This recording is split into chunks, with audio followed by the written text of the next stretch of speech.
ಇವತ್ತಿಂದ ಒಂದ್ 10 ವರ್ಷ ಹಿಂದೆ ಅಂತ ಅನ್ಕೊಂಡ್ರೆ ಅವತ್ತಿಗೂ ಇವತ್ತಿಗೂ ಕಂಪೇರ್ ಮಾಡೋದಾದ್ರೆ ನಿಮ್ ಲೈಫ್ ನ ನೀವು ಹೇಗೆ ನೋಡ್ತೀರಾ? ಹಿಂದೆ ತಿರುಗಿ ನೋಡೋದು ಅಂತಾರಲ್ಲ, so how do U see your life? ತುಂಬಾ ಕಟ್ಟುಪಾಡಲ್ಲಿ ಬದುಕ್ತಾ ಇದೆ ಅಂತ ಅನ್ಸುತ್ತೆ. ಓಕೆ. ಅಂದ್ರೆ ತುಂಬಾ ರಿಸ್ಟ್ರಿಕ್ಟೆಡ್ ಆಗಿ ಯಾವ್ದು ಒಂದು ಯಾರನ್ನೇ ಫೇಸ್ ಮಾಡ್ಬೇಕಂದ್ರೂ ಒಂಥರ ಕಾನ್ಫಿಡೆಂಟ್ ಇರ್ತಾ ಇರ್ಲಿಲ್ಲ. ಇವತ್ತು ಹೇಗಿದ್ದೀರಾ? ಇವತ್ತು ಬಿಂದಾಸ್. ನಾ ಹೇಗ್ ಬದುಕ್ಬೇಕು ಅನ್ಕೊಂಡಿದ್ದೀನೋ ಹಾಗೆ ಬದುಕಕ್ ಪ್ರಯತ್ನ ಮಾಡ್ತಿದೀನಿ ಅನ್ನಕ್ಕೆ ಒಂದ್ ಗಟ್ಸ್ ಬೇಕು. ಎಷ್ಟೋ ಜನ ಫೇಲ್ ಆಗೋದು ಅಲ್ಲೇನೆ. ದೊಡ್ಡವ್ರನ್ನ crores of turnovers transactions ಮಾಡ್ತಾರಲ್ಲ, ಅವರ ಸ್ಟೋರಿಗಳನ್ನ ಕೇಳ್ತೀವಿ, ಎಷ್ಟು ಕಷ್ಟದಿಂದ ಎಷ್ಟು ಮೇಲಕ್ಕೆ ಬಂದ್ರಪ್ಪ ಅಂತ. ಆದ್ರೆ ನಮ್ ಸುತ್ತಾನೆ ಅಂತ ಬೇಕಾದಷ್ಟು ಸಕ್ಸಸ್ ಸ್ಟೋರೀಸ್ ಇರುತ್ತೆ. ಅದನ್ನ ಎಲ್ಲೋ ಐಡೆಂಟಿಫೈ ಮಾಡೋದ್ರಲ್ಲಿ ಅಥವಾ ಅಲ್ಲಿಂದ ಇನ್ಸ್ಪೈರ್ ಆಗೋದ್ರಲ್ಲಿ ನಾವು ಫೇಲ್ ಮಾಡ್ತೀವಿ. ಲೈಫ್ ಈಗ ಆರಾಮಾಗಿದೆ, ಓಕೆ, ನಾನೀಗ ಆರಾಮಾಗಿದ್ದೀನಿ ಅಂದ್ರೆ ಆರಾಮಾಗಿದ್ದೀನಿ, ತುಂಬಾ ಲಕ್ಸುರಿ ಆ ಥರದ್ದೇನಿಲ್ಲ, ಕಂಫರ್ಟಬಲ್ ಆಗಿದ್ದೇನೆ. ಬಟ್ ನಾನು ಇನ್ನೊಂದಷ್ಟು ರಿಸ್ಕ್ ತಗೋಬೇಕು, ಇನ್ನೊಂದಷ್ಟು ಏನೋ ಅರ್ನ್ ಮಾಡಬೇಕು ಅಂತ ಅನ್ಕೊಂಡಿದ್ದು ನನ್ನ ಫ್ಯಾಮಿಲಿಗೆ ಹೆಲ್ಪ್ ಮಾಡಬೇಕು, ಸಪೋರ್ಟ್ ಮಾಡಬೇಕು ಅನ್ನೋದು. ನಾನು ಒಂದು ಕಾಲದಲ್ಲಿ ಡಿಪ್ರೆಷನ್ಗೆ ಹೋಗಿದ್ದುಂಟು, ತಪ್ಪು ನಿರ್ಧಾರಗಳು ತಗೊಂಡಿದ್ದುಂಟು, ಅದರಿಂದ ಎಲ್ಲರಿಂದ ರಿಜೆಕ್ಟ್ ಆಗಿದ್ದುಂಟು, ಬೇಡ ಲೈಫ್ ಅನ್ಸಿದ್ದುಂಟು, ಸುಸೈಡ್ಗೆ ಹೋಗಿದ್ದುಂಟು. ಅದರಿಂದ ಆಚೆ ಬಂದಿದ್ದು ಹಾಗೆ ಇತ್ತು. ನಾನು ಎಷ್ಟು ಕೆಳಗೆ ಹೋಗಿದ್ನೋ, ಎಷ್ಟು ಡಿಪ್ರೆಸ್ಡ್ ಆಗಿದ್ನೋ, ಅಷ್ಟೇ ಬೇಗ ನಾನು ಮೇಲೆ ಬಂದೆ. ನಂಗೆ ಅನ್ಸಿದ್ದೇನು ಗೊತ್ತಾ, ಒಂದು ಸಾಯೋದು ತುಂಬ ಕಷ್ಟ, ಬದುಕೋದು ತುಂಬ ಈಸಿ.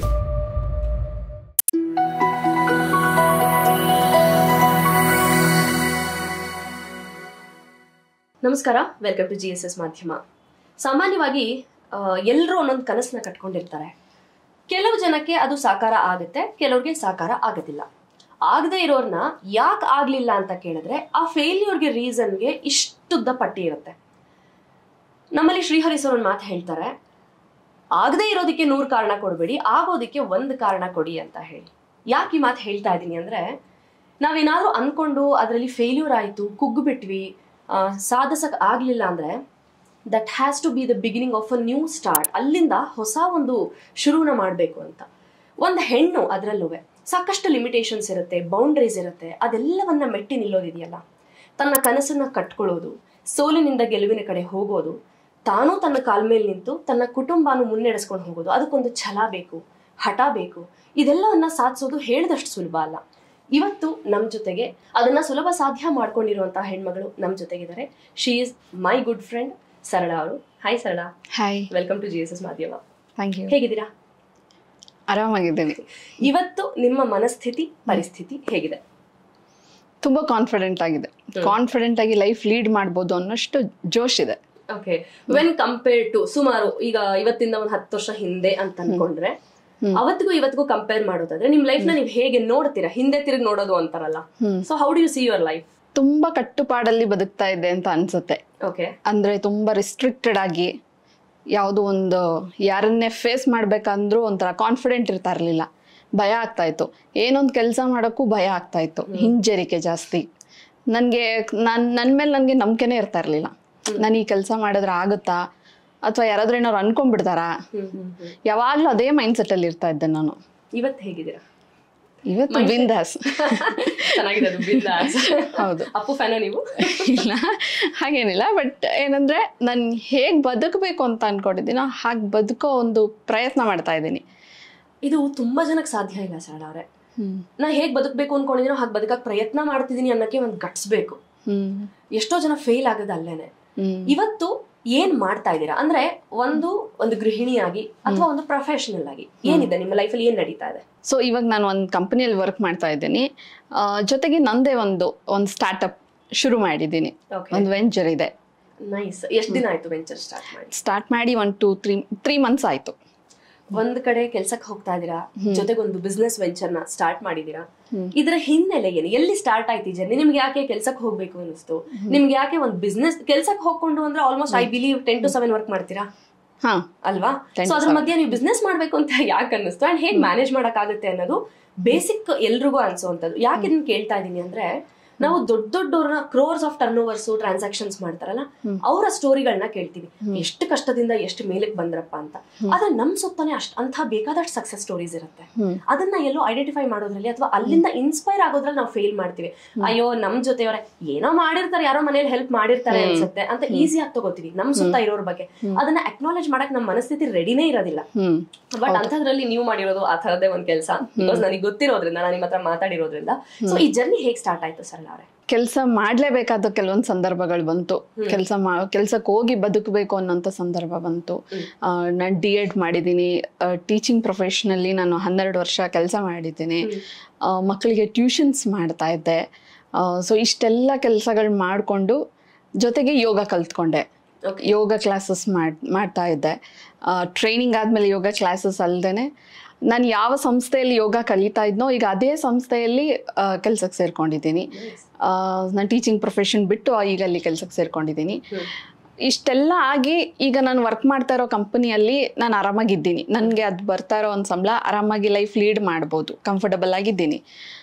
ಹಾಗಿದ್ರೆ ಒಂದು ಸ್ಟಾರ್ಟ್ಅಪ್ ನ ಶುರು ಮಾಡಿದ್ರಿ? ಯಾಕೆಂದ್ರೆ ಇವಾಗ ಲೈಫ್ ಈಗ ಆರಾಮಾಗಿದೆ. ಓಕೆ, ನಾನೀಗ ಆರಾಮಾಗಿದ್ದೀನಿ ಅಂದ್ರೆ ಆರಾಮಾಗಿದ್ದೀನಿ, ತುಂಬಾ ಲಕ್ಸುರಿ ಆ ಥರದ್ದೇನಿಲ್ಲ, ಕಂಫರ್ಟಬಲ್ ಆಗಿದ್ದೇನೆ. ಬಟ್ ನಾನು ಇನ್ನೊಂದಷ್ಟು ರಿಸ್ಕ್ ತಗೋಬೇಕು, ಇನ್ನೊಂದಷ್ಟು ಏನೋ ಅರ್ನ್ ಮಾಡಬೇಕು ಅಂತ ಅನ್ಕೊಂಡಿದ್ದು ನನ್ನ ಫ್ಯಾಮಿಲಿಗೆ ಹೆಲ್ಪ್ ಮಾಡಬೇಕು, ಸಪೋರ್ಟ್ ಮಾಡಬೇಕು ಅನ್ನೋದು. ಫ್ಯಾಮಿಲಿ ಅಂದ್ರೆ ನಿಮ್ಮದೇ ಫ್ಯಾಮಿಲಿನ ಅಥವಾ ಅಮ್ಮನ ಮನೆ, ಅತ್ತೆ ಮನೆ, ಸಿಬ್ಲಿಂಗ್ಸ್? ಎಸ್, ಅದೇ ನನ್ನ ಅಮ್ಮನ ಮನೆಗೆ. ಓಕೆ. ಯಾಕೆಂದ್ರೆ ನನ್ಗನ್ಸಿದ್ದು ಒಂದು ಥಾಟ್, ಹೆಣ್ಮಕ್ಳನ್ನ ಮದುವೆ ಮಾಡಿ ಕಳ್ಸಾದ್ಮೇಲೆ ಹೆಣ್ಮಕ್ಳು ಜಾಸ್ತಿ ಅಲ್ಲಿ ಹೋಗ್ಬಾರ್ದು ಅಂತನೋ ಅಥವಾ ಅಲ್ಲಿ ಜವಾಬ್ದಾರಿ ತಗೋಬಾರ್ದು ಅಂತನೋ ಒಂದು ರೂಢಿ ಆಗ್ಬಿಟ್ಟಿದೆ ಆ ರೀತಿ. ಆದ್ರೆ ನಾನು ಅದನ್ನ ಮೀರಿ ಇರ್ಬೇಕು ಅನ್ನೋದು ನನ್ನ ಉದ್ದೇಶ.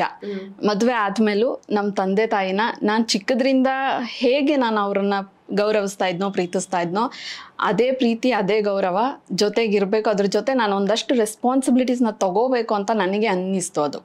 ಓಕೆ, ನಿಮ್ಮ ಫ್ಯಾಮಿಲಿ ಅದಕ್ಕೆ ಒಪ್ಪಿಗೆ ಕೊಟ್ರೆ? ಯಾಕಂದ್ರೆ ಹೆಣ್ಮಕ್ಳಿಗೆ ನಾವ್ ಏನೇ ಹೇಳ್ತೀವಿ, independent women, financially independent, morally independent, ಇವತ್ತು ದೊಡ್ಡ ದೊಡ್ಡ ಪದಗಳನ್ನ ಹೇಳ್ತೀವಿ. ಆದ್ರೂ ಎಲ್ಲೋ ಒಂದ್ ಕಡೆ ನನ್ ಗಂಡ ನನಗ್ ಬಿಡ್ತಾರೆ, ನನ್ ಗಂಡಂಗ್ ಹೇಳ್ಬೇಕು, ನಮ್ ಮನೆಯವ್ರಿಗೆ ಒಂದ್ ಮಾತು ಕೇಳ್ಬೇಕು ಅನ್ನೋ ಒಂದು ಗೊತ್ತಿಲ್ಲ ಅದ್ನ ಏನ್ ಕರಿಬೇಕಾ ಪದ ಅಂತ. ಎಲ್ಲೋ ಅಲ್ಲಿಂದ ಪರ್ಮಿಷನ್ ಸಿಕ್ಕಿದ್ರೆ ನಾನ್ ಮಾಡ್ಬೋದು ಅನ್ನೋ ಒಂದ್ ಥಾಟ್ ಇದೆ, ರೂಢಿನೂ ಇದೆ. ನಿಮ್ ಮನೆಯಲ್ಲಿ ಹೇಗಿದೆ ಅಂತ? ಇಲ್ಲ, ನಂಗೆ ಆ ಥರದೇನು ತುಂಬ ರೆಸ್ಟ್ರಿಕ್ಷನ್ ಅಂತ ಏನಿಲ್ಲ. ಯಾಕಂದ್ರೆ ನಾನು ಮೊದ್ಲಿಂದಾನೇ ಸ್ವಲ್ಪ ಡಿಪೆಂಡಬಲ್ ಅಲ್ಲ, ನಾನು ಯಾರಿಗೂ ಸ್ವಲ್ಪ ಇಂಡಿಪೆಂಡೆಂಟ್. ನಂಗೆ ಫಿನಾನ್ಷಿಯಲಿ ನಾನು ಇಂಡಿಪೆಂಡೆಂಟ್ ಆಗಿರೋಕ್ಕೆ ಇಷ್ಟಪಟ್ಟಿದ್ದು, ನಾನು ಈಗಲೂ ಹಾಗೆ ಇರೋದು. ಸೊ ಅದರಿಂದಾಗಿ ನನಗೆ ಅದೊಂದು ಅಥಾರಿಟಿ ಇದೆ, ನಾನು ಮಾಡ್ಬೋದು ಅನ್ನೋದಿದೆ. ಮನೇಲೂ ನನ್ಗೆ ಆ ಥರ ಏನೂ ರೆಸ್ಟ್ರಿಕ್ಷನ್ಸ್ ಇಲ್ಲ. ಸೊ ನಾನು ಇವಾಗ ನಮ್ಮ ತಾಯಿ ಮನೆಗೆ ಸಪೋರ್ಟಿವ್ ಆಗಿರ್ಬೇಕು ಅಂತ, ಅವ್ರೇನು ತುಂಬ ಇದ್ದಾಗಿ ಅಂದರೆ ನನ್ನ ಸಪೋರ್ಟ್ನ ಎಕ್ಸ್ಪೆಕ್ಟ್ ಮಾಡ್ತಾರೆ ಅಂತಲ್ಲ, ಬಟ್ ನಾನು ಓನ್ ಆಗಿ ನಾನು ಅವ್ರಿಗೆ ಸಪೋರ್ಟಿವ್ ಆಗಿರಬೇಕು, ಅವ್ರನ್ನ ಇನ್ನೊಂದಷ್ಟು ಕಂಫರ್ಟಬಲ್ ಆಗಿ ಇರೋ ಥರ ಮಾಡಬೇಕು ಅನ್ನೋದು ನನ್ನ ಉದ್ದೇಶ. ಸೊ ಹಾಗಾಗಿ ಇದೊಂದು ವೆಂಚರ್ನ ಸ್ಟಾರ್ಟ್ ಮಾಡಿದೆ.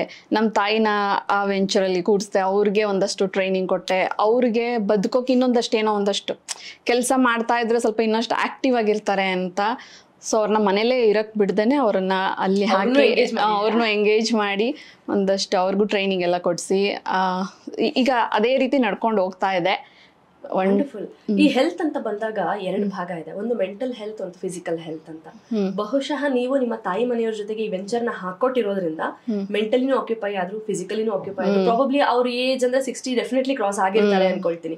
ಅವ್ರ ಏಜ್ಗೆ ಇನ್ನೇನ್ ಜೀವನ ಆಯ್ತು, ಸಾಕಾಯ್ತು, ಮಗಳ ಮದ್ವೆ ಆಯ್ತು, ಮಕ್ಕಳೆಲ್ಲ ಕೆಲ್ಸಕ್ಕೆ ಹೋಗ್ತಾರೆ, ದೊಡ್ಡ ದೊಡ್ಡ ಮಕ್ಳಿದಾರೆ, ನಂದು ಇರೋ ತನಕ ಇನ್ ತಳ್ಕೊಂಡು ಹೋಗೋದು ಅನ್ನೋ ಮೈಂಡ್ ಸೆಟ್ ಬಂದ್ಬಿಡ್ತಾರೆ.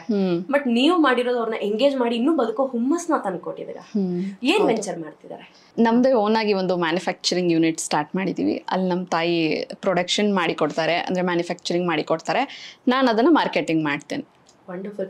ಮಾರ್ಕೆಟಿಂಗ್ ಬ್ಯಾಕ್ ಗ್ರೌಂಡ್ ಅಲ್ಲ ನೀವು, MBA ಮಾಡಿ ಒಂದು ಸರ್ಟಿಫೈಡ್ ಮಾರ್ಕೆಟಿಂಗ್ ಡಿಪಾರ್ಟ್ಮೆಂಟ್ ಹೋಲ್ಡ್ ಇದೆಯಪ್ಪ ಅನ್ನಕ್ಕೆ.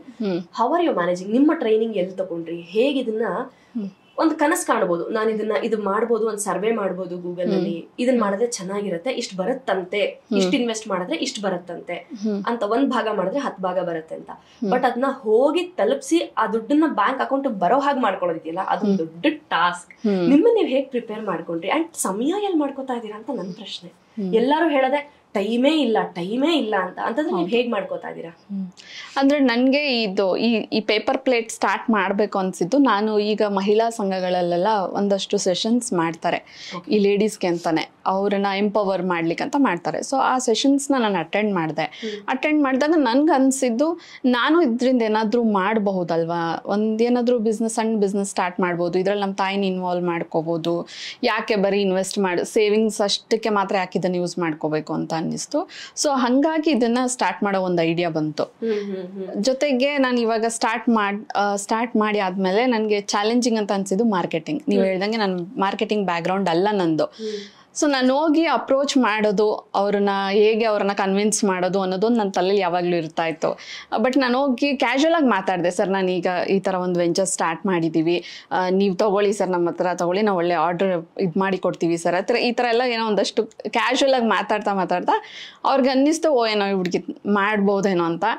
ಒಂದಷ್ಟು ಸ್ಯಾಂಪಲ್ಸ್ ಎಲ್ಲ ಕೊಡ್ತಾ ಬಂದೆ, ಅವ್ರಿಗೆ ಇಷ್ಟ ಆಯಿತು. ಇವಾಗ ಆರ್ಡರ್ಸ್ ಅವರೇ ಕಾಲ್ ಮಾಡಿ ನಮಗೆ ಕೊಡ್ತಾರೆ. ಸೊ ರೆಗ್ಯುಲರ್ ಆಗಿ ಪ್ರೊಡಕ್ಷನ್ ಆಗುತ್ತೆ, ರೆಗ್ಯುಲರ್ ಆಗಿ ಸೇಲ್ ಮಾಡ್ತೀರಾ? ಹೌದು, ಆಲ್ಮೋಸ್ಟ್ ಆಗುತ್ತೆ. ರೆಗ್ಯುಲರ್ ಮಾರ್ಕೆಟಿಂಗ್ ಅಂತೂ ಆಗ್ತಾ ಇರತ್ತೆ, ಅಂದ್ರೆ ಸೇಲ್ಸ್ ಅಂತೂ ಆಗ್ತಾ ಇರತ್ತೆ. ಪ್ರೊಡಕ್ಷನ್ ನಾವು ಅಂದ್ರೆ ಯಾವಾಗ ನಮ್ಗೆ ನೀಡ್ ಇರುತ್ತೋ ಅವಾಗ ನಾವು ಮಾಡ್ಕೋತೀವಿ. ನಾನು ಯಾಕೆ ಆ ಥರ ಮಾಡಿದ್ದೀನಿ ಅಂದ್ರೆ, ನಮ್ಮ ತಾಯಿ ಫಸ್ಟ್ ಇವಾಗ ಅವ್ರ ಫ್ಯಾಮಿಲಿ ಇವಾಗ ಏಜ್ ಆದ್ಮೇಲೆ ಅವ್ರ ಟೀಮ್ ಜೊತೆ ಇರಬೇಕು, ಯಾವುದೋ ಫಂಕ್ಷನ್ ಅಟೆಂಡ್ ಮಾಡಬೇಕು, ಎಲ್ಲೋ ಹೋಗ್ಬೇಕು, ಇದು ಅವ್ರಿಗೆ ರೆಸ್ಟ್ರಿಕ್ಟೆಡ್ ಆಗಬಾರ್ದು. ಸೊ ಅದಕ್ಕೆ ಅವ್ರು ಕಂಫರ್ಟಬಲ್ ಆಗಿ ಅವ್ರು ಎಲ್ಲ ಕಡೆ ಹೋಗ್ಬೋದು, ಎಲ್ಲ ಕಡೆ ಇರಲಿ, ಆರಾಮಾಗಿ ಅವ್ರ ಅಕ್ಕ ತಂಗಿಯರ ಜೊತೆ ಎಲ್ಲರ ಜೊತೆ ಇದ್ದು ಅವ್ರಿಗೆ ಆರಾಮಾಗಿ ಇದ್ದಾಗ ಈ ಕೆಲಸ ಮಾಡಲಿ ಅಂತ ಮಾಡ್ತಾ ಇದ್ದೀನಿ. Beautiful thought. ಎಕ್ಸಾಜರೇಟ್ ಮಾಡ್ತಾ ಇಲ್ಲ, ಹ್ಯಾಟ್ಸ್ ಆಫ್. ಯಾಕಂದ್ರೆ ನೀವು ಅಷ್ಟು ಯೋಚನೆ ಮಾಡಿದಿರಲ್ಲ. ಒಂದ್ ಕಡೆ ಅವ್ರನ್ನ ನಾವೇನೋ ಎಂಗೇಜ್ ಮಾಡ್ಬಿಡ್ತೀವಿ ಅಂತ ಫೋರ್ಸ್ ಫಿಟ್ ಮಾಡೋದು ಒಂದ್ ಕಡೆ, ಮಾಡು ನೀನ್ ಎಂಗೇಜ್ ಆಗ್ತೀಯ, ಮಾಡು ಅಂತ. ಅವರ ಸಮವಯಸ್ಕರ ಜೊತೆ ಅವ್ರು ಸೇರ್ಬೇಕು ಅನ್ನೋ ಅವರ ಮನೋಭಿಲಾಷೆ ಇರುತ್ತಲ್ಲ, ಅದಕ್ಕೂ ಸ್ಪೇಸ್ ಕೊಡೋದು. ದಟ್ಸ್ ಅ ಬ್ಯೂಟಿಫುಲ್ ಥಾಟ್ಸ್ ಅಲ್ಲ. Hats off. ನಂಗೆ ಖುಷಿ, ಸಖತ್ ಖುಷಿ ಆಯ್ತು. ಹೌದು, ಈಗ ನಾವೆಲ್ಲ ಒಂದ್ ಕಡೆ ವರ್ಕ್ ಮಾಡ್ತಿದೀವಿ ಅಂದ್ರೆ ನಮ್ಗೆ ಒಂದಷ್ಟು ರಿಸ್ಟ್ರಿಕ್ಷನ್ ಇರುತ್ತೆ. ಈ ಟೈಮಿಗೆ ಬಂದ್ಬಿಡ್ಬೇಕು, ಇಲ್ಲಿ ಕೆಲಸ ಮಾಡ್ತಾ ಇದೀವಿ ಅನ್ನೋ ಭಯ ಯಾವಾಗ್ಲೂ ಇದ್ದೇ ಇರತ್ತೆ. ಆ ಭಯ ಈ ಏಜಲ್ಲಿ ಅವ್ರಿಗೆ ನನಗೆ ಕೊಡಕ್ ಇಷ್ಟ ಇಲ್ಲ. ವಾವ್. ಓಕೆ, ಮನೆಯಲ್ಲಿ ಸಪೋರ್ಟ್ ಹೇಗಿದೆ ಈ ವೆಂಚರ್ಗೆ? ನಿಮ್ಮ ತಾಯಿ ಮನೆ ಕಡೆ ಇರ್ಬೋದು, ಯಾಕಂದ್ರೆ ಅಮ್ಮ ಇವಾಗ ಇದಕ್ಕೆ ಎಂಗೇಜ್ ಆಗ್ತಾರೆ, ಇಲ್ಲ ಹೊರಗಡೆ ಓಡಾಡ್ತಾರೆ. ತಾಯಿ ಮನೆಯಲ್ಲಿರುವ ಬೇರೆ ಮಂದಿ ಏನಿದ್ದಾರೆ ಅವರ ಸಪೋರ್ಟ್, ಅಥವಾ ನಿಮ್ಮ ಮನೆಯಲ್ಲಿ ನಿಮಗೆ ಬ್ಯಾಕ್ ಬೋನ್ ಆಗಿ ನಿಂತಿರೋರ ಸಪೋರ್ಟ್ ಹೇಗಿದೆ ಈ ಒಂದು ವೆಂಚರ್ ಅಥವಾ ಆಸ್ಪೆಕ್ಟ್ ಬಗ್ಗೆ? ಇಲ್ಲ, ನಮ್ಮ ಮನೇಲಿ ಎಲ್ಲರೂ ಸಪೋರ್ಟಿವ್ ಆಗಿದ್ದಾರೆ. ಈಗ ನನ್ನ ಬ್ರದರ್ಸ್ ಇರ್ಬೋದು, ಇಬ್ರು ಅಷ್ಟೇ. ಮತ್ತೆ ನಮ್ಮ ತಂದೆ ಅವರು 70+, ಬಟ್ ಅವರು ಮಾರ್ಕೆಟಿಂಗ್ ಅಲ್ಲಿ ನಂಗೆ ಹೆಲ್ಪ್ ಮಾಡ್ತೀನಿ ಅಂತ ಬರ್ತಾರೆ. ನನ್ನ ಚಿಕ್ಕ ಮಕ್ಕಳು ಸಹ ನಮ್ಮ ಮನೇಲಿ ಹೆಲ್ಪ್ ಮಾಡ್ತಾರೆ. ನನ್ನ ತಂಗಿ ಇರ್ಬೋದು, ನಮ್ಮ ಅಣ್ಣ, ನಮ್ಮ ತಾಯಿ, ಎಲ್ಲರೂ ನಂಗೆ ಸಪೋರ್ಟಿವ್ ಆಗಿದ್ದಾರೆ. ನನ್ನ ಕಸಿನ್ಸ್ ಎಲ್ಲರೂ ನಂಗೆ ಸಪೋರ್ಟಿವ್ ಆಗಿ ಎಂಕರೇಜ್ ಮಾಡ್ತಾರೆ ನಾನು ಈ ವರ್ಕ್ ಮಾಡೋದಕ್ಕೆ.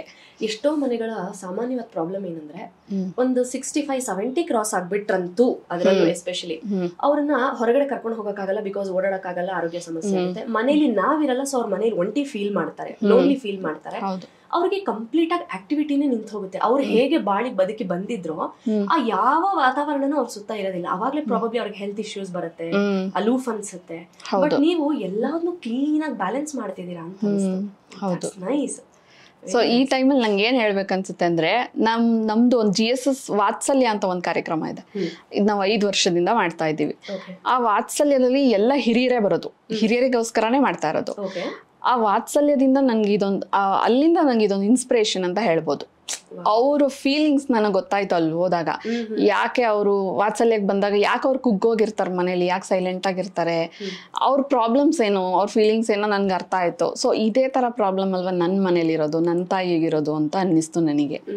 ಸೊ ಅದನ್ನ ನಾನು ಅಲ್ಲಿ ಅಪ್ಲೈ ಮಾಡ್ತಾ ಇರ್ತೀನಿ. ಆಕ್ಚುಲಿ ಇನ್ನೊಂದು ಮಾತು ಹೇಳ್ಬೇಕು, ಸಾಮಾನ್ಯವಾಗಿ ಒಂದು ಲೈಟರ್ ನೋಟ್ ಅಲ್ಲಿ ಹೇಳ್ತಾರೆ, ಈ ಮಹಿಳಾ ಸಂಘದವ್ರು ಒಂದೇ ತರ ಸೀರೆ ಹಾಕೊಂಡು ದೇವಸ್ಥಾನಗಳು ಓಡಾಡ್ಕೊಂಡು ಚೀಟಿ ಮಾಡ್ಕೊಂಡಿರ್ತಾರೆ ಅಂತ. ಬಟ್ ಯಾವುದೇ ಒಂದು ಸಂಘ ಸಂಸ್ಥೆ ಅಂದ್ರೆ ಅದರಲ್ಲಿ ನಾವ್ ಏನ್ ಕಂಡುಕೊಳ್ತೀವೋ ಅದು ನಮ್ಗೆ ಜೀವನದ ಆಧಾರನೂ ಆಗ್ಬೋದು ಅಂತ. ಹೌದು ಅಲ್ವಾ? ಸಾಮಾನ್ಯವಾಗಿ ಡಿಗ್ರೇಡ್ ಮಾಡ್ತಾರೆ, ಹೆಣ್ಮಕ್ಳನ್ನ ರೇಗ್ಸೋದಿಕ್ಕೂ ಹೇಳ್ತಾರೆ, ನೀವ್ ಯಾವ್ದೋ ಮಹಿಳಾ ಸಂಘಕ್ಕೆ ಹೋದ್ರೆ ಹಾಡು ಹಸೆ ಹೇಳ್ಕೊಂಡಿರ್ತೀರಾ, ದೇವಸ್ಥಾನ ಸುತ್ಕೋತೀರಾ ಅಂತ. ಬಟ್ ನೋಡಿ, ಇವತ್ತು ಆ ಮಹಿಳಾ ಸಂಘ ನಿಮಗೆ ಒಂದು ಸ್ಪಾರ್ಕ್ ನ ಕೊಡ್ತು, ಏನೋ ವೆಂಚರ್ ಮಾಡೋದು. ಸೊ ಈ ಸಂಘಗಳ ಬಗ್ಗೆ ಏನ್ ಹೇಳ್ತೀರಾ? ಹೆಣ್ಮಕ್ಳು ಈ ತರ ಸೇರ್ಕೊಂಡು ಒಂದ್ ಸಂಘ ಮಾಡಿ ಈ ತರ ಎಲ್ಲ ಶಾರ್ಟ್ ಸ್ಮಾಲ್ ಸ್ಕೇಲ್ ಬಿಸ್ನೆಸ್ ಎಲ್ಲ ಮಾಡೋದಕ್ಕೆ ಇವತ್ತೆಲ್ಲ ಮುಂದಾಗ್ತಿದ್ದಾರೆ. ಸೊ ಈ ಒಂದು ಥಾಟ್ ಬಗ್ಗೆ ಏನ್ ಹೇಳ್ತೀರಾ? ಆ ಸಂಘಗಳಲ್ಲಿ ತುಂಬಾ ಸೀನಿಯರ್ಸ್ ಇದ್ದಾರೆ, ಅಲ್ಲೂ ಈಗ ಅಚೀವ್ ಮಾಡಿರೋರು ಇದ್ದಾರೆ. ಬಟ್ ಅವ್ರು ಬೆಳಕಿಗೆ ಬಂದಿರಲ್ಲ ಅಷ್ಟೇ, ಬಟ್ ಅಚೀವ್ ಮಾಡಿರೋರು ಇದ್ದಾರೆ. ಅದಲ್ದೇ ಅದನ್ನ ಹೊರತುಪಡಿಸಿ ಕೆಲವರು ಬರೇ ಸೇವಿಂಗ್ಸ್ ಅಂತನೋ ಅಥವಾ ಏನೋ ಒಂದು ಗ್ಯಾದರಿಂಗೋ ಒಂದ್ ಸ್ವಲ್ಪ ಹೊತ್ತು ಬಂದು ಕೂತ್ಕೊಂಡು ಹೋಗೋದು ಈ ತರ ಅನ್ಕೊಂಡೇನೆ ಅದನ್ನ ಟೈಮ್ ವೇಸ್ಟ್ ಮಾಡಿಬಿಟ್ಟಿರ್ತಾರೆ. ಅದನ್ನ ಯೂಸ್ ಮಾಡ್ಕೊಳಕ್ ಬರಲ್ಲ ಎಷ್ಟೊಂದ್ ಜನಕ್ಕೆ. ನಾನ್ ನೋಡಿರೋ ಪ್ರಕಾರ ನಾನು ಸೇರ್ಕೊಂಡು 1 ವರ್ಷ ಆಗಿರ್ಬೋದೇನೋ ಅಷ್ಟೇ. ಅಲ್ಲಿ ಎಲ್ಲಾ ಸೆಷನ್ಸು ನಾನು ಅಟೆಂಡ್ ಮಾಡ್ತಿದ್ದೆ. ವೀಕ್ಲಿ ಮೀಟಿಂಗ್ಸ್ ಇರುತ್ತೆ, ಅದೆಲ್ಲಾನು ಅಟೆಂಡ್ ಮಾಡ್ತಾ ಇದ್ದೆ. ಸೊ ಅದ್ರಲ್ಲಿ ಏನ್ ಯೂಸ್ ಮಾಡ್ಕೋಬಹುದು, ನನ್ಗೆ ಯಾವ ತರ ಯೂಸ್ ಆಗತ್ತೆ ಅದನ್ನೆಲ್ಲ ನೋಡ್ಕೊಂಡು ಅಲ್ಲಿ ಒಬ್ರು ಲೀಡ್ ಮಾಡಕ್ ಬರ್ತಾರೆ ಮೇಡಮ್, ಅವ್ರ ಹತ್ರ ಎಲ್ಲ ಮಾತಾಡ್ಕೊಂಡು ಈ ತರ ಒಂದು ವೆಂಚರ್ನ ಶುರು ಮಾಡ್ತಿದೀವಿ ಅನ್ಕೊಂಡು ಶುರು ಮಾಡಿದ್ದು. ಈಗ ಹೇಗೆ ಅನ್ಸುತ್ತೆ ಲೈಫ್? ಅದೇ ತುಂಬಾ ಕಾನ್ಫಿಡೆಂಟ್ ಅನ್ಸುತ್ತೆ. ಕಾನ್ಫಿಡೆಂಟ್ ಆಗಿ ಲೈಫ್ ಲೀಡ್ ಮಾಡ್ಬೋದು, ನಾನು ಇನ್ನೊಂದಷ್ಟು ಜನನ ಬದುಕಿಸ್ಬೋದು ಅನ್ನೋದೊಂದು ಭರವಸೆ ಬಂದಿದೆ ನನಗೆ.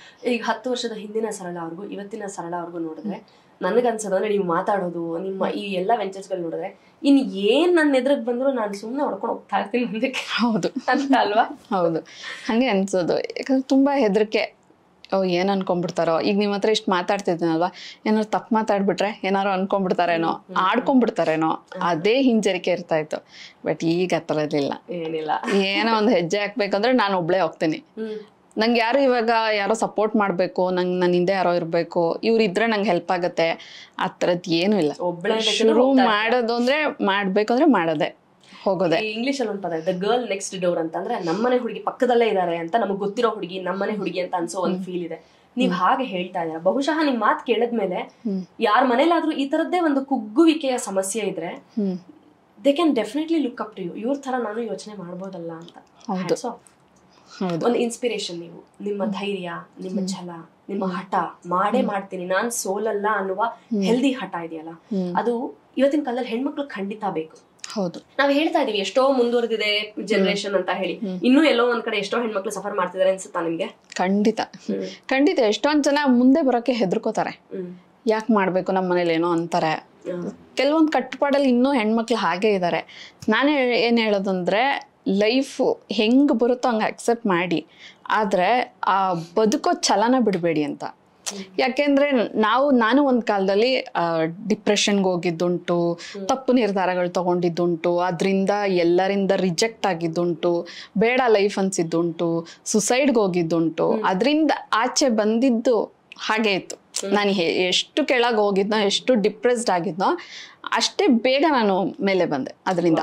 ಇದು ಎಷ್ಟು ಮೋಟಿವೇಶನ್ ಕೊಡುತ್ತೆ ಅಂದ್ರೆ, ಅಲ್ಲಿ ತನಕ ಹೋಗೋದು ಎಲ್ಲರೂ ಈಸಿಯಾಗಿ ಹೊರಟೋಗ್ತಾರೆ, ಅಲ್ಲಿಂದ ಮೇಲೆ ಬರೋದು ಆಕ್ಚುಲಿ ತುಂಬಾ ಕಷ್ಟ. ಆ ಟೈಮಲ್ಲಿ ಯಾರು ಇರಲ್ಲ, ನಮಗೆ ನಾವೇ ಎದ್ದು ಬರ್ಬೇಕು. ನೀವ್ ಏನ್ ಮಾಡಿದ್ರಿ ಅದಕ್ಕೆ? ಏನೇನ್ ದಾರಿಗಳು ಕಂಡುಕೊಂಡ್ರಿ ಮತ್ತೆ ಮೇಲ್ ಬರೋದಕ್ಕೆ? ನಂಗೆ ಅನ್ಸಿದ್ದು ಏನ್ ಗೊತ್ತಾ, ಒಂದು ಸಾಯೋದು ತುಂಬಾ ಕಷ್ಟ, ಬದುಕೋದು ತುಂಬಾ ಈಸಿ. ಸೀರಿಯಸ್ಲಿ ಸಾಯೋದು ತುಂಬಾ ಕಷ್ಟ, ಬದುಕೋದೇ ತುಂಬಾ ಈಸಿ. ತುಂಬಾ ದಾರಿಗಳಿದೆ ಬದುಕೋದಕ್ಕೆ, ಒಳ್ಳೆ ರೀತಿಲಿ ಬದುಕೋದಕ್ಕೆ ತುಂಬಾ ದಾರಿಗಳಿದೆ. ಯಾರ ಮೇಲೂ ಡಿಪೆಂಡ್ ಆಗ್ದೇನೆ ನಮ್ಮ ಮೇಲೆ ಒಂದಷ್ಟು ಜನ ಡಿಪೆಂಡ್ ಮಾಡ್ಕೊಳ್ಳೋ ತರ ಬದುಕ್ಬೋದು ನಾವು. ಆ ಕಾನ್ಫಿಡೆನ್ಸ್ ಎಲ್ಲಾ ಹೆಣ್ಮಕ್ಳಲ್ಲೂ ಬೇಕು. ಹೆಣ್ಮಕ್ಳಿಗೆ ಒಂದು ಕಿವಿ ಮಾತು ಅನ್ನೋದಾದ್ರೆ, ಯಾರು ಕುಗ್ಗಿದ್ದಾರೆ ಅಥವಾ ತುಂಬಾ ಡಿಪೆಂಡೆಂಟ್ ಇದಾರೆ, ಇವ್ರಿಲ್ದೆ ನನ್ನ ಜೀವನ ನಡೆಯೋದೇ ಇಲ್ಲ ಅಂತ ಏನಾರು ಅನ್ಕೊಂಡ್ರೆ, ಈ ಆಸ್ಪೆಕ್ಟ್ ನನ್ನ ಲೈಫಲ್ಲಿ ಇಲ್ಲ ಅಂದ್ರೆ ಮುಂದೆ ದಾರಿನೇ ಇಲ್ಲ ಅಂತ ಅನ್ಕೊಳ್ಳೋ ಹೆಣ್ಮಕ್ಳಿಗೆ ಏನ್ ಹೇಳ್ತೀರಾ? ಬದುಕಲ್ಲಿ ಎಲ್ಲಾ ತರದ ಜನಗಳು ಇರ್ತಾರೆ, ನಮ್ಮ ಲೈಫಲ್ಲಿ, ನಮ್ಮ ಸರ್ಕಲ್ ಎಲ್ಲಾ ತರದ ಜನಗಳು ಇರ್ತಾರೆ. ಅವ್ರ ಎಲ್ಲಾರ ಜೊತೆಗೂ ಇರ್ಬೇಕು, ನಾವು ಇರ್ಬೇಕು, ದೂರ ಹೋಗ್ಬಾರ್ದು. ಆದ್ರೆ ಅಲ್ಲಿ ನಮ್ಮತನ ನಾವು ಯಾವಾಗ್ಲೂ ಉಳಿಸ್ಕೊಂಡಿರ್ಬೇಕು. ಯಾರಿಗೂ ನಾವು ಭಾರವಾಗಿರ್ಬಾರ್ದು. ಭಾರವಾಗಿರ್ಬಾರ್ದು. ನಾವು ಒಂದಷ್ಟು ಜನಕ್ಕೆ ಸಪೋರ್ಟಿವ್ ಹ್ಯಾಂಡ್ ಆಗಿರ್ಬೇಕು. ನಾನಿದ್ರೆ ಧೈರ್ಯ ಇದೆ ಅವ್ರಿಗೆ ಅನ್ನೋ ತರ ಇರ್ಬೇಕು ಹೊರತು ನನ್ನಿಂದ ಅವ್ರಿಗೆ ಯಾರಿಗೋ ಪ್ರಾಬ್ಲಮ್ ಆಗ್ತಿದೆ ಅನ್ನೋ ತರ ಬದುಕಬಾರ್ದು. ಬ್ಯೂಟಿಫುಲ್. ಅದು ನನ್ಗೆ ಎಕ್ಸ್ಪೀರಿಯನ್ಸ್ ಆಗಿದೆ. ನಾನ್ ಡಿಪೆಂಡ್ ಆದಾಗ ಅಲ್ಲಿ ಎದುರುಗಡೆ ಇರೋರು ಯಾವ ತರ ನನ್ನನ್ನು ಟ್ರೀಟ್ ಮಾಡ್ತಾರೆ, ನಾನು ಇಂಡಿಪೆಂಡೆಂಟ್ ಆದಾಗ ಅವ್ರು ನನ್ನ ಹೇಗೆ ಟ್ರೀಟ್ ಮಾಡ್ತಾರೆ ಅನ್ನೋದು ನನಗೆ ಎಕ್ಸ್ಪೀರಿಯನ್ಸ್ ಆಗಿದೆ. ಸೊ ಎಲ್ಲರ ಜೊತೆ ಇರ್ತೀನಿ, ಬಟ್ ನಾನು ಯಾರಿಗೂ ಡಿಪೆಂಡಬಲ್ ಅಲ್ಲ. ವಂಡರ್ಫುಲ್. ಅಂದ್ರೆ ಎಲ್ಲಾ ಬ್ಯಾಡ್ ಎಕ್ಸ್ಪೀರಿಯನ್ಸಸ್ ನ ಫೇಸ್ ಮಾಡಿನೂ ಅದರಿಂದ ಪುಟ್ಟಿದ್ದೆದ್ದು ಬಂದಿದ್ದೀರಾ ಇವತ್ತು. ಹೌದು. I know. ತುಂಬಾ ಖುಷಿ ಆಯ್ತು ಸರಳ ಅವರೇ. ಇವತ್ತು ನೀವು ಹೇಳಿದ ಒಂದೊಂದು ಮಾತು, ನಿಮ್ಮ ಎಕ್ಸ್ಪೀರಿಯನ್ಸ್, ನಿಮ್ಮ ವೆಂಚರ್ ಎಷ್ಟೋ ಜನ ಹೆಣ್ಮಕ್ಳಿಗೆ ಇನ್ನೊಂದು ಸ್ಪಾರ್ಕ್ ಕೊಡುತ್ತೆ. ನನಗೂ ಹೀಗೆ ಆಗ್ತಿದಲ್ವಾ, ಸೊ ಇವರೇ ಆರಾಮಾಗಿದ್ದಾರೆ ಇವತ್ತು, ಬಿಂದಾಸ್ ಆಗಿದ್ದಾರೆ ಅಂದ್ರೆ ನಾನು ಬಿಂದಾಸ್ ಆಗಿ ಲೈಫ್ ಲೀಡ್ ಮಾಡಬಹುದು ಅನ್ನೋ ಕಾನ್ಫಿಡೆನ್ಸ್ ನ ಕೊಡುತ್ತೆ. Thank you. ಈ ಒಂದು ಮೆಂಟಲ್ ಹೆಲ್ತ್ ಅನ್ನೋ ವಿಚಾರ ಇದೆ, ಆಕ್ಚುಲ್ ಆಗಿ it's not physical, basically it's mental. ನಮ್ಮ ಆಲೋಚನೆಗಳು ಹೇಗಿದೆಯಾ ಹಾಗೆ ನಮ್ಮ ದಾರಿ ಮುಂದಕ್ಕೆ ಸಾಗ್ತಾ ಹೋಗುತ್ತೆ. ಈ ಒಂದು ಮೆಂಟಲ್ ಹೆಲ್ತ್ ಆಸ್ಪೆಕ್ಟ್ ಅಲ್ಲಿ ಹೆಣ್ಮಕ್ಳಿಗೆ ಸ್ಥೈರ್ಯ ತುಂಬಿದೀರಾ, ಧೈರ್ಯ ಕೊಟ್ಟಿದ್ದೀರಾ. Thank you very much. ನಿಮ್ಮ ಎಲ್ಲಾ ವೆಂಚರ್ಗೂ ಆಲ್ ದ ಬೆಸ್ಟ್. ಹೀಗೆ ಇನ್ನು 100 ಜನಕ್ಕೆ ನೀವು ಕೆಲಸ ಕೊಡೋ ಹಾಗಾಗ್ಲಿ, ನೀವೇ ದೊಡ್ಡ ಕಂಪನಿ ಸ್ಥಾಪಿಸೋ ಹಾಗಾಗ್ಲಿ. ಮತ್ತವಾಗ ಇನ್ನೊಂದು ಇಂಟರ್ವ್ಯೂ ಮಾಡೋಣ. Sure. Thank you. ನಮಸ್ತೆ.